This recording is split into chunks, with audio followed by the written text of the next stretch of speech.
Good morning दोस्तों, MS class में आप लोग का स्वागत है। तो जैसा कि दोस्तों आज के वीडियो में होने वाला है कि जो है आप लोग पढ़ने वाले हैं पब्लिक इंटरनेशनल लॉ। मतलब इंटरनेशनल लॉ से ये मोस्ट इम्पॉर्टेंट टॉपिक है कि जो है relationship between international law and municipal law. ये बहुत इंपॉर्टेंट है दोस्तों। ये लॉ स्टूडेंट के लिए बहुत इंपॉर्टेंट सेशन है, उन लोगों के लिए जो कि आपके एग्जाम में इससे क्वेश्चन बनते हैं। जो भी आपके एग्ज़ाम आप अगर पीसीएसजे की तैयारी कर रहे हैं या किसी और चीज़ की तैयारी कर रहे हैं जुडिशरी से लेवल रिलेटिव जो है एग्ज़ाम से रिलेटिव, अगर कोई भी आप एग्ज़ाम की तैयारी कर रहे हैं तो वहाँ बहुत इंपॉर्टेंट है ये सेशन दोस्तों, बहुत इंपॉर्टेंट है। बाकी आप लोग एलएलबी फर्स्ट सेमेस्टर में स्टूडेंट है तो उनके लिए तो बहुत ही इंपॉर्टेंट है, क्योंकि इससे क्वेश्चन बन ही जाता है मेरे भाई।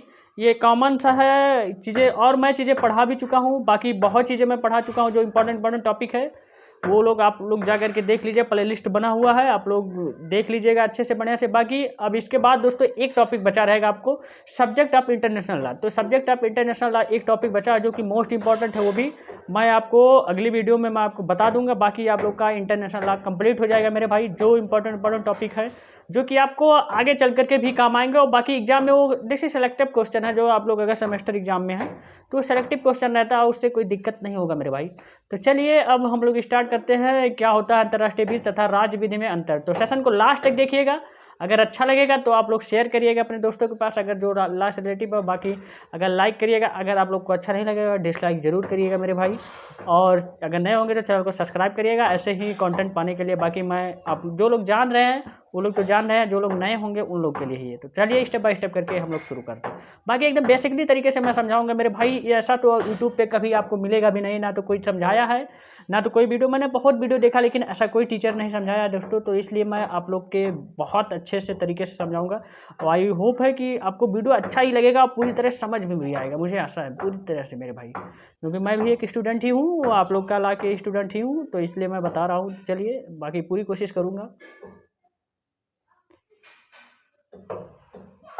देखिए म्युनिसिपल लॉ होता है क्या है, तो what is the municipal law. Municipal law आप लोग हम लोग जान लेते हैं। Municipal law is the national law, domestic law and जो है internal law of the sovereign state. जो कि उस सॉवरिन स्टेट जो कि एक संप्रभुता राज्य जो रहेगा वहाँ का पूरी तरह संप्रभु रहेगा, मतलब वो जो है पूरी तरह जो है स्वस्थ रहेगा, जान लीजिए, मतलब सुरक्षित रहेगा पूरी तरह। वो चीज़ें जो है जो आपको म्युनिसिपल लॉ, वही म्युनिसिपल लॉ आप लोग का कहलाएगा। जैसे उसमें होना चाहिए नेशनल लॉ, इसके बाद डोमेस्टिक लॉ, इसके बाद इंटरनल लॉ, ये तीन चीज़ें होना चाहिए, तभी आपका पूरी तरह स्टेट जो है सॉवरिन होगा।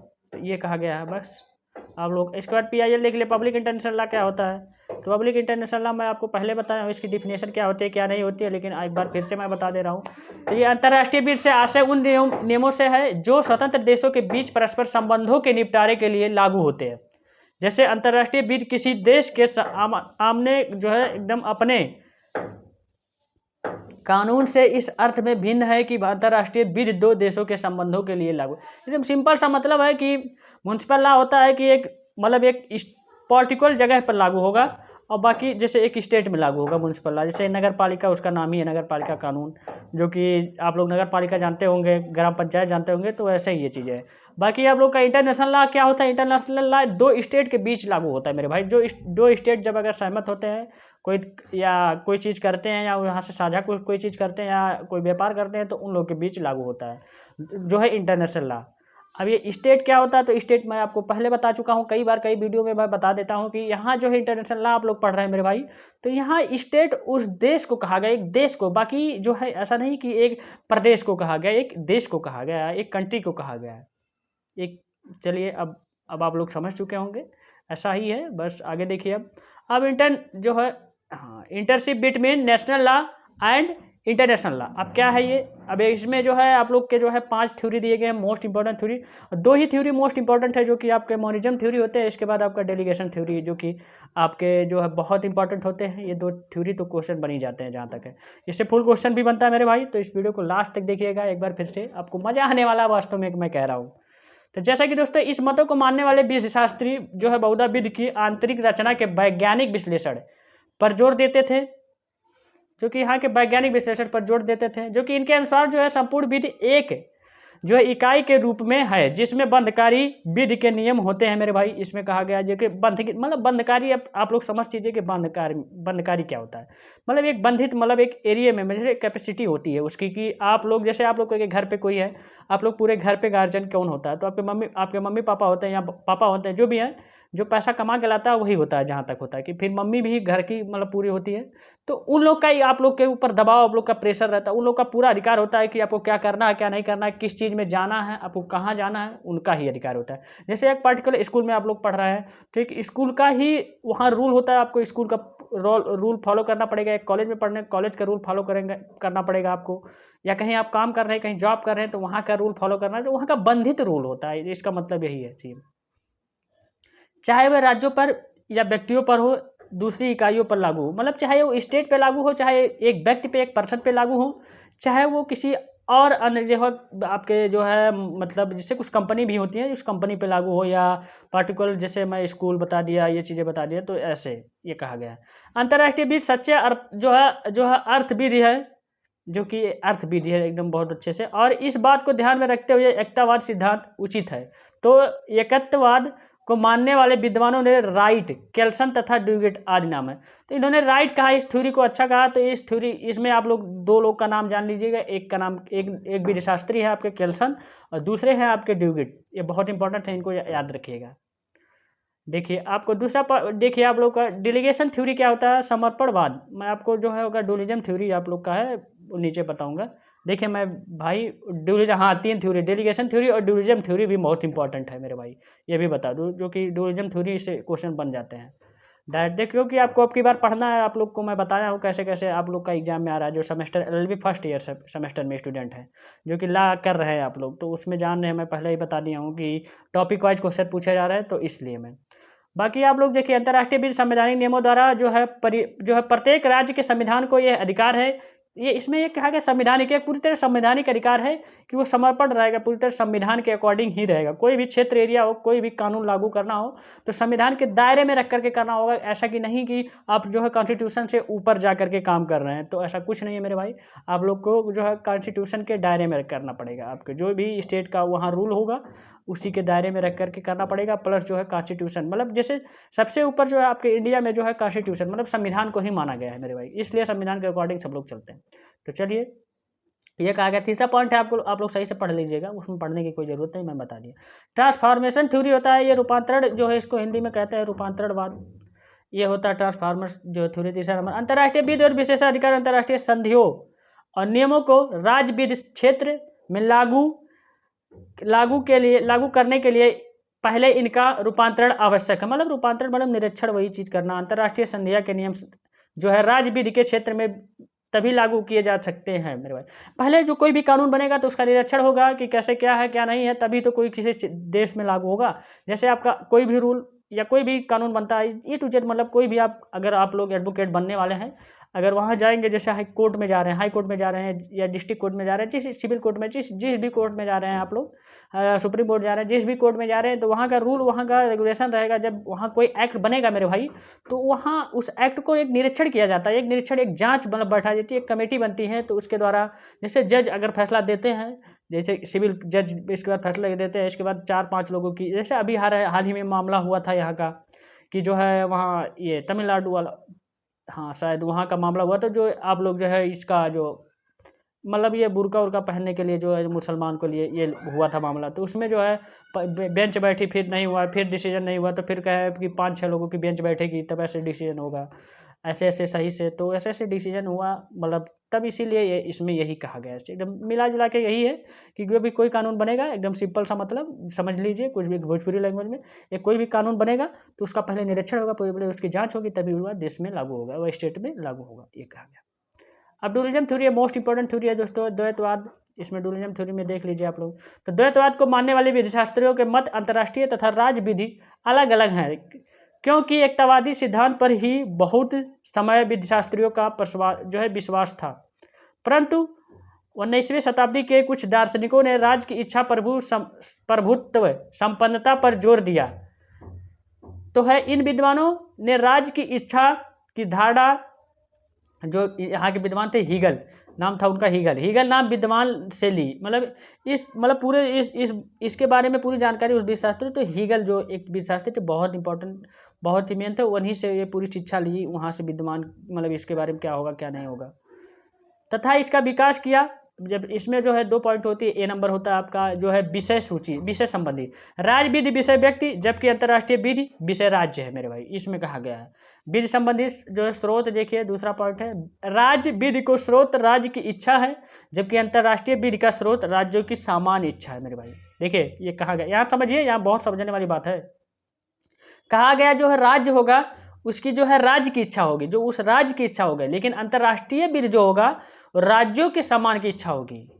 अब यहाँ देखिए, यहाँ बहुत बढ़िया मतलब कॉन्सेप्ट बैठाया है इन्होंने, कि जैसे आप लोग जो है राज्य विधि, जैसे राज्य विधि होगा, जैसे आपके घर का कानून होगा तो आपके घर का, लेकिन पूरे ग्राम सभा का होगा तो ग्राम सभा के अकॉर्डिंग, या ग्राम सभा के 3 गांव मिलकर के, 2 गांव मिलकर के, तो दोनों तीनों गांव का ये सम्मान होगा, उसी के अकॉर्डिंग होगा, ये यहाँ कहा गया। अब तीसरा जो आप लोग को देखिए, यहाँ हम लोग चौथा पॉइंट पढ़े, यहाँ 5वां पॉइंट है, यहाँ 6 नंबर लिख दिया गया है, तो सॉरी इसके लिए दोस्तों थोड़ा मिस्टेक हो गया होगा, क्योंकि दोस्तों एक बार इंग्लिश में मैंने बनाया था, इसके बाद हिंदी में बनाया हूँ। अब आप लोग को समझाने की कोशिश करूँगा, इंग्लिश तो मैं समझ लेता हूँ, बाकी आप लोग को हिंदी में ही समझाया मेरे भाई। कई स्टूडेंट मेरे जो है हिंदी माध्यम से ही है, इसलिए अगर इंग्लिश वाले भी अगर दिक्कत होगी तो उन लोग को भी मिल जाएगा। जैसे कि हिंदी अगर आप लोग समझ लेंगे बढ़िया से तो इंग्लिश आप लोग लिख लेंगे, लेकिन इंग्लिश को समझ लेंगे हिंदी में तो उतना दिक्कत होगी, इसलिए मैं आपको इस बारे में बता रहा हूँ। तो देखिए इसमें जो है आपको कहा गया है कि जो है आपका जो है स्पेसिफिक जो है एडॉप्शन थ्योरी, ये है, इस थ्योरी के अनुसार जो अंतर्राष्ट्रीय विधि का प्रत्यक्ष रूप से राज्य विधि के क्षेत्र में लागू नहीं किया जा सकता। ये राज्य विधि के क्षेत्र में बिल्कुल नहीं लागू होगा मेरे भाई, आप लोग ये जान लीजिए। इसको लागू करने के लिए आवश्यक है कि इसको विशिष्ट रूप से राज्य विधि के क्षेत्र में ग्रहण किया जाए, मतलब उसको अपने आप में ग्रहण किया जाए, उसको अपने आप में रखा जाए, अपने बस में रखा जाए। संक्षेप में राज्य विधि के क्षेत्र में आवश्यक है कि उन्हें राज्य विधि अपनी विशेष प्रक्रिया स्वीकृति प्राप्त करेगा। वहाँ का विशेष प्रक्रिया, जो भी कोई राज्य होगा तो वहाँ की कोई विशेष कानून होगा, आप लोग वहाँ दूसरे राज्य में जाएंगे तो वहाँ उस राज्य के कानून को फॉलो करेंगे, ना कि अपने राज्य के कानून को। कुछ ना कुछ अलग अलग डिफरेंटें रहती है। जैसे आप लोग अपने मामा यहाँ, मौसी यहाँ, नानी यहाँ, या किसी आप जो भी जिसकी शादी उदी हुई ससुराल जाते हैं तो वहाँ क्या होता है कि वहाँ उसके अकॉर्डिंग रहना पड़ता है। ऐसा नहीं कि अपने घर का मन का मालिक बन गए, जहाँ मन गए जहाँ सो गए, जहाँ मन गए जहाँ लेट गए, जहाँ मन गए जहाँ जो कर लिए, बना लिए, खा लिए, खाना निकाल कर लिए, तो ऐसा नहीं होता मेरे भाई। आप लोग जान रहे होंगे, आप लोग समझदार हैं, तो वहाँ जाएंगे तो उनके घर के अकॉर्डिंग, वहाँ उनके कानून के अकॉर्डिंग रहेंगे। ऐसा नहीं है कि ये तो मामा या मौसियाँ जाते तो थोड़ा बहुत इधर उधर हो जाए, लेकिन आप अपने ससुराल में जा रहे हैं, या आप अपने भैया के ससुराल में जा रहे हैं, या आप जो है अपने आई हैं, जैसे लड़की हो कोई हो तो वहाँ जा रही है, चाहे जो हो, मतलब मान लीजिए अब उनको मैं तो जानता नहीं कि क्या कहा जाता है वहाँ आगे, तो ये चीज़ें होती है। देखिए अब केस ला देख लीजिए, जैसे में केस ला आया था जो है जाली जहाज बनाम बैंक ऑफ जो है कोचीन के मामले में ये कहा गया कि के बाद में भारत जो है सुप्रीम कोर्ट ने भी मानवीय अधिकारों की अंतर्राष्ट्रीय परिसंविधा के बारे में कहा कि राज्य पक्षकारों की सकारात्मक प्रतिबद्धता है से गृह में विधायिक कार्रवाई प्रेरित होती है, ये कहा गया उनके द्वारा जो सुप्रीम कोर्ट के जज। अब एक केस और है बेंगलोर बनाम भारतीय, ये आप लोग पढ़ लीजिएगा मेरे भाई। केस का ऐसे ही इसी के माध्यम से है, आप लोग अच्छे से पढ़िए कहीं ढूंढ करके। बाकी ये केस बहुत ज़रूरी है, एक ऐसे नाम ही लिख देंगे तो नंबर मिल जाएगा। एक केस का तो आप लोग जो मैं बता ही दिया हूँ। बाकी जाली जहाज वर्गीज बनाम बैंक ऑफ तीसरा केस है, ये इंपॉर्टेंट है, ये भी ये 3 इंपॉर्टेंट है। तो आप लोग को कोई दिक्कत कोई प्रॉब्लम नहीं हुई होगी मेरे भाई। अगर कोई प्रॉब्लम कोई दिक्कतें होगी तो मुझे संपर्क जरूर करिएगा, मैं आपको हर एक चीज़ें बताऊँगा। मेरा जो है देखिए व्हाट्सअप नंबर सब कुछ दे दिया हूँ, कि कोई भी सोल्यूशन कोई भी दिक्कत होगी तो मुझे संपर्क करिएगा। बाकी डिस्क्रिप्शन बॉक्स में मेरा टेलीग्राम चैनल जो है, इंस्टाग्राम ID जो है आप लोग का सब कुछ दिया, व्हाट्सअप ग्रुप भी दिया गया, नंबर भी दिया, सब चीज़ें दिया हुआ, तो मुझे फॉलो करिए मेरे भाई। ऐसे ही आप लोग को अगर जानकारी चाहिए, अगर कोई दिक्कत कोई प्रॉब्लम होगी तो मुझे ज़रूर बताइएगा। तो थैंक यू दोस्तों, आज की वीडियो में यहीं तक। आप लोग स्वस्थ रहिए, अच्छे से रहिए, मस्त रहिए यार, एग्जाम की तैयारी करिए। अब आज जो है एक वीडियो और बाकी है, एक वीडियो आ जाएगा, इंटरनेशनल लॉ पूरा खत्म। आप लोग का 10 से 12 दिन एग्जाम है, जैसे अगर लॉ के स्टूडेंट हैं आप लोग जो लखनऊ यूनिवर्सिटी के, तो 10 से 12 दिन एग्जाम बचा है। आप लोग का 3 से 4 दिन के जो है पहले ही मैं आपको पूरे ख़त्म कर दूंगा, तो होली के पहले ही सारे जो है आप लोग को कॉन्स्टिट्यूशन, जैसे कॉन्ट्रैक्ट लॉ में भी 2-3 चैप्टर बाकी है, ऐसे है जो है आपके IPC में 2-3-4 बाकी है। इसके बाद कॉन्स्टिट्यूशन का तो थोड़ा बहुत बाकी है, 4-6 बाकी है, तो एक दिन बैठूंगा तो पूरा खत्म कर दूंगा, 1-2 दिन में। और बाकी आप लोग का जो है इंटरनेशनल लॉ ये खत्म ही हो गया। कॉन्ट्रैक्ट लॉ में एक टॉपिक, कॉन्ट्रैक्ट लॉ शायद वहाँ पूरा हो गया है, जहाँ तक एक टॉपिक बचा है, शायद नहीं बचा है, मतलब कंफर्म नहीं हूँ। बाकी आप लोग प्ले लिस्ट में जा करके देख लीजिएगा अच्छे से, अगर कोई दिक्कत होगी तो मुझे संपर्क ज़रूर करिएगा।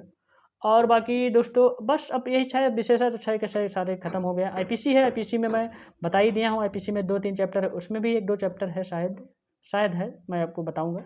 तो आप प्ले लिस्ट में देखिएगा, आप लोग को पता चल जाएगा कौन। तो इंपॉर्टेंट टॉपिक ही मैं पढ़ा रहा हूँ, बाकी दुनिया से क्या मतलब, उससे कौन सा मतलब, आपको एग्जाम क्वालिफाई करना है मेरे भाई। तो एग्जाम के टाइम जो क्वेश्चन आ रहा है बराबर उसको पढ़िए, बाकी सब लोग सबको एक किनारे कर दीजिए क्योंकि आप लोग अगर पढ़े हैं तो कोई बात नहीं, अगर आप लोग सीरीज से पढ़ रहे हैं तो सीरीज का सहारा ले लीजिए, आप लोग पास हो सकते हैं। ऐसी कोई बात नहीं है कि नहीं है, कुछ है भी मेरे भाई, ऐसा नहीं है सब लोग को कहना है कि उसमें कुछ नहीं है, बहुत कुछ है मेरे भाई, ऐसा नहीं है। कोई पागल इंसान तो वो लिखा नहीं है, वो जानने वाला ही लिखा है। कोई ला का जो भी शास्त्री हो या कोई राइटर ही होगा तो उसके बारे में लिखा है, नहीं तो ऐसे मतलब हमारे जैसे हो या कोई भी हमारे जैसे विदाउट एक्सपीरियंस वहाँ चला नहीं जाएगा।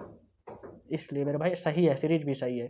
आप लोग बिल्कुल मत डरिए कि सीरीज से नहीं पार, सीरीज में पार हो। बाकी कुछ चीज़ें मिस्टेक हो जाती है भाई, प्रिंट होता है उतने तक, किसी चीज़ में प्रिंट में मिस्टेक हो जाती है, तो यार गलतियाँ तो इंसान से ही होती है, तो इसलिए उसको गलत मत मानिए मेरे भाई। लोगों का कहना है कि बहुत गलत है, तो ऐसा कुछ नहीं है मेरे भाई। सीरीज बहुत ही इंपॉर्टेंट है, सीरीज बहुत अच्छा है। अगर आप लोग को एग्जाम पास करना है, तो अगर आपको लोग आगे तैयारी करना है तो बुक उठाइए, नोट्स उठाइए। बाकी मैं वीडियो बता ही रहा हूँ, पढ़ा ही दे रहा हूँ समझा के। तो थैंक यू।